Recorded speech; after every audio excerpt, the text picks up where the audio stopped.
ಜೈ ಜಿನೇಂದ್ರ ಎಲ್ಲರಿಗೂ. ಇವತ್ತು ನಾವು ಭಕ್ತಾಮರ ಶ್ಲೋಕ 3ನೇದನ್ನು ನೋಡೋಣ. ಮೊದಲಿಗೆ ಉಚ್ಚಾರಣೆ ಬಗ್ಗೆ ಗಮನ ಹರಿಸೋಣ.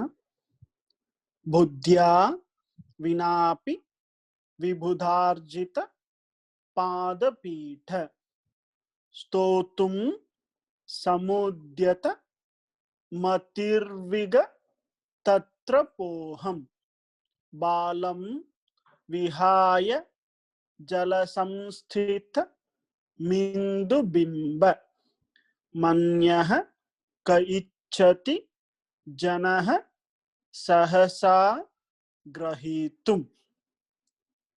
ಬುದ್ಧ್ಯಾ ವಿನಾಪಿ ವಿಬುಧಾರ್ಜಿತ ಪಾದಪೀಠ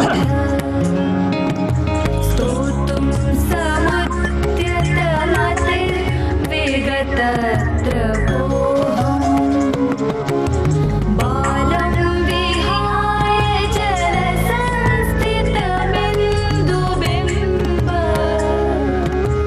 ಮನ್ಯಃ ಕ ಇಚ್ಛತಿ ಜನಃ ಸಹಸಾ ಗ್ರಹೀತುಂ.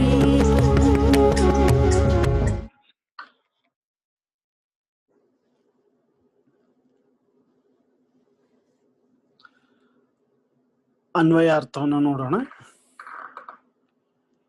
ವಿಭುಧ ದೇವತೆಗಳಿಂದ ಅರ್ಚಿತ ಪೂಜಿಸಲ್ಪಟ್ಟ ಪಾದಪೀಠವುಳ್ಳವನೇ, ವಿಗತಾಪಹ ನಿರ್ಲಜ್ಜನಾದ ಅಹಂ ನಾನು, ಬುದ್ಧ್ಯಾ ವಿನಾಪಿ ಬುದ್ಧಿ ಇಲ್ಲದಿದ್ದರೂ, ಸ್ತೋತುಂ ಸ್ತುತಿಸುವುದಕ್ಕೆ, ಸಮುದ್ಯತಮತಿ ಉದ್ಯುಕ್ತನಾದ ಮನಸ್ಸುಳ್ಳವನು, ಭವಾಮಿ ಆಗಿರುತ್ತೇನೆ, ಜಲಸಂಸ್ಥಿತ ನೀರಿನಲ್ಲಿ ಪ್ರತಿಬಿಂಬಿತವಾದ ಇಂದುಬಿಂಬ ಚಂದ್ರಮಂಡಲವನ್ನು ಸಹಸಾ ವಿಚಾರವಿಲ್ಲದೆ ಗ್ರಹಿತುಂ ಹಿಡಿಯುವುದಕ್ಕೆ, ಬಾಲಂ ವಿಹಾಯ ಬಾಲಕನನ್ನು ಬಿಟ್ಟು ಮೂಢನನ್ನು ಬಿಟ್ಟು, ಅನ್ಯಃ ಕ ಬೇರೆ ಯಾರು, ಇಚ್ಛತಿ ಇಚ್ಛಿಸುತ್ತಾನೆ. ತಾತ್ಪರ್ಯವನ್ನು ನೋಡೋಣ. ದೇವತೆಗಳಿಂದ ಪೂಜಿತನಾದ ಜಿನಸ್ವಾಮಿಯೇ, ನಾನು ವಿಶೇಷ ಬುದ್ಧಿ ಇಲ್ಲದವನಾಗಿದ್ದರೂ ನಿರ್ಲಜ್ಜನಾಗಿ ನಿನ್ನನ್ನು ಸ್ತುತಿಸಲಿಕ್ಕೆ ತೊಡಗಿರುತ್ತೇನೆ. ಇದು ಹಾಸ್ಯಾಸ್ಪದವೂ ನೀರಿನಲ್ಲಿ ಪ್ರತಿಬಿಂಬಿತವಾದ ಚಂದ್ರಬಿಂಬನನ್ನು ವಿಚಾರವಿಲ್ಲದೆ ಹಿಡಿಯುವುದಕ್ಕೆ ಮೂಢನಾದ ಬಾಲಕನು ಅಪೇಕ್ಷಿಸುತ್ತಾನೆ.